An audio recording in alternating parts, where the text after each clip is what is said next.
Salam sejahtera untuk saudara-saudaraku, sesama anak Allah, dan juga saudaranya Yesus Kristus.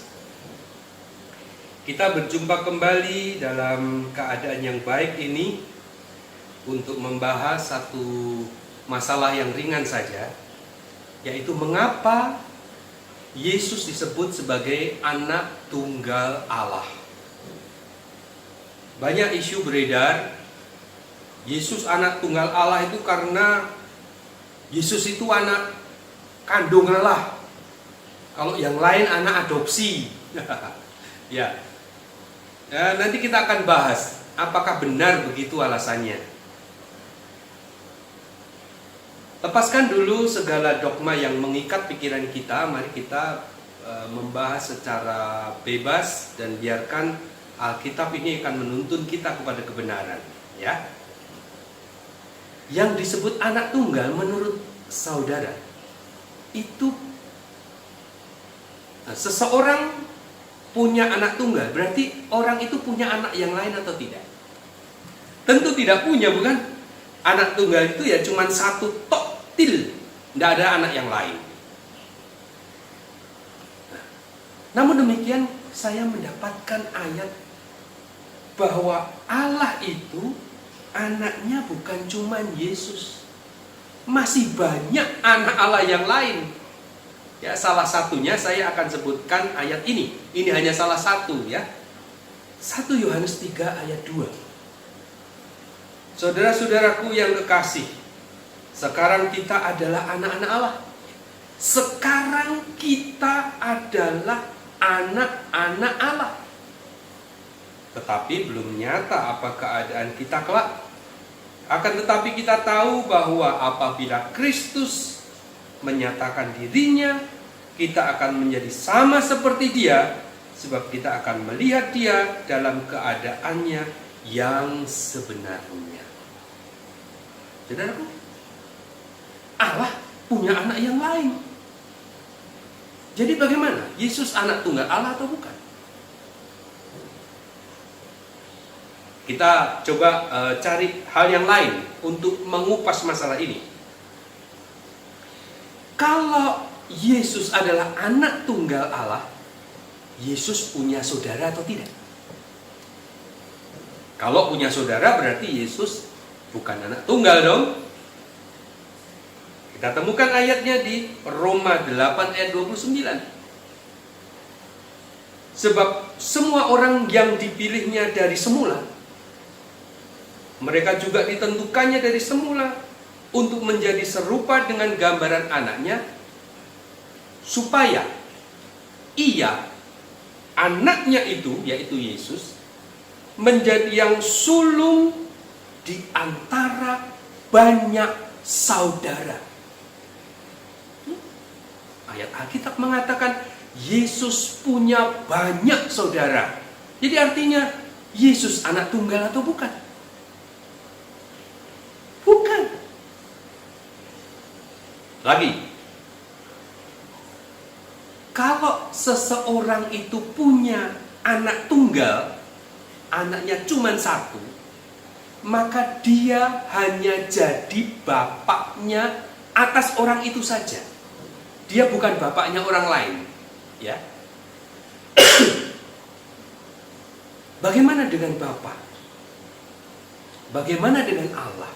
Saya temukan ayatnya di Yohanes 20 ayat 17. Maka kata Yesus kepadanya, janganlah engkau memegang aku, sebab aku belum pergi kepada Bapa, tetapi pergilah kepada saudara-saudaraku, dan katakanlah kepada mereka bahwa sekarang aku akan pergi kepada Bapakmu dan Bapakku, kepada Allahmu dan Allahku. Jadi Bapa itu, Allah itu adalah Bapaknya Yesus, juga Bapak kita. Jadi artinya Yesus anak tunggal atau tidak? Tidak. Karena Bapaknya Yesus itu juga Bapak kita. Ini menarik. Jadi kalau demikian, ternyata Yesus punya saudara. Ternyata Bapa itu bukan cuma Bapaknya Yesus. Ternyata Allah itu punya anak yang lain. Lalu kenapa Yesus disebut anak tunggal Allah? Sebutan anak tunggal Allah itu hanya bisa kita temui di kitab-kitab tulisannya Yohanes. Saudara cari di seluruh Alkitab yang menyebut Yesus anak tunggal Allah itu hanya ada di kitab tulisannya Yohanes, yaitu di Yohanes atau di 1, 2, 3 Yohanes. Ya. Jadi gampang kita memahami maksudnya, ya, karena sebutan itu hanya digunakan oleh Yohanes sebagai sang penulis.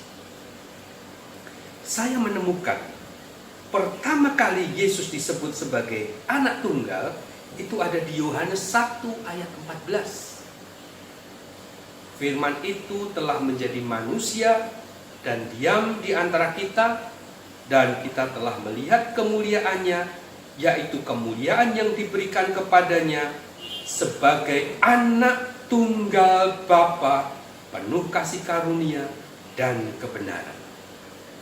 Disitulah pertama kali Yesus disebut sebagai anak tunggal Allah. Jadi kalau kita bisa memahami kenapa Yesus disebut sebagai anak tunggal di ayat itu, maka untuk ayat selanjutnya kita akan paham apa maksudnya. Saudaraku, kalau kita telisik dengan teliti ayat itu, saya ubah sedikit penjelasannya. Bukan mengubah karena salah, tetapi saya ubah supaya memperjelas artinya. Saudara akan melihat makna yang sangat jelas. Saya akan bacakan, ya. Saudara mengikuti di Alkitab saudara, saya bacakan. Firman itu telah menjadi manusia dan diam di antara kita, dan kita telah melihat kemuliaannya, yaitu kemuliaan yang diberikan kepadanya bagaikan anak tunggal Bapa. Jadi kata sebagai itu saya terjemahkan menjadi bagaikan atau laksana atau seperti. Dan memang kaidah bahasa Yunani memungkinkan bahwa kata itu diterjemahkan sebagai bagaikan atau laksana atau seperti. Jadi dengan terjemahan seperti itu kita mengerti bahwa Yesus itu sebenarnya bukan anak tunggal Bapa, tetapi Allah memperlakukan Yesus bagaikan anak tunggal. Semua berkat diberikan kepadanya melebihi berkat yang diberikan kepada anak-anak Allah yang lain. Jadi mengertilah kita, anak Allah yang tunggal yang ditujukan kepada Yesus itu disebut demikian karena perlakuan Allah yang istimewa kepada Yesus melebihi kepada anak-anak Allah yang lain. Di Alkitab, kasus ini pernah terjadi pada Ishak, anaknya Abraham. Anda tahu, Ishak itu bukan anak tunggal. Masih ada Ismail abangnya. Tetapi apa Alkitab katakan tentang Ishak? Mari kita buka Alkitab kita di dalam Kejadian 22 ayat yang kedua. Alkitab katakan firman Allah, ambillah anakmu yang tunggal itu yang engkau kasihi, yaitu Ishak. Sekali lagi, ambillah anakmu yang tunggal itu yang engkau kasihi, yaitu Ishak. Anda tahu, Ishak bukan anak tunggal Abraham karena masih ada Ismail. Tapi ketika Allah memberikan berkat yang luar biasa kepada Ishak, seolah-olah Allah memperlakukan Ishak seperti anak tunggalnya Abraham, maka saat itulah Ishak disebut sebagai anak tunggalnya Abraham. Sama seperti Yesus.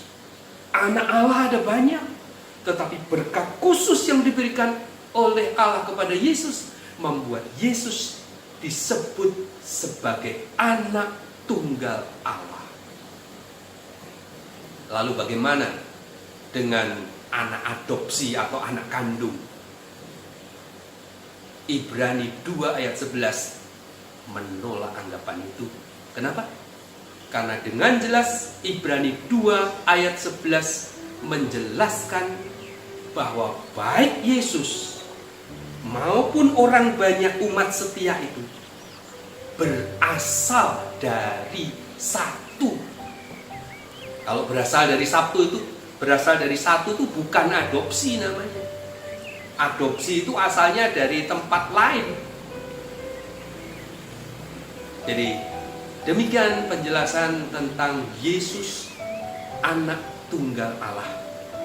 Semoga bermanfaat dan sampai ketemu di pembahasan yang lain dalam keadaan yang lebih baik lagi. Shalom.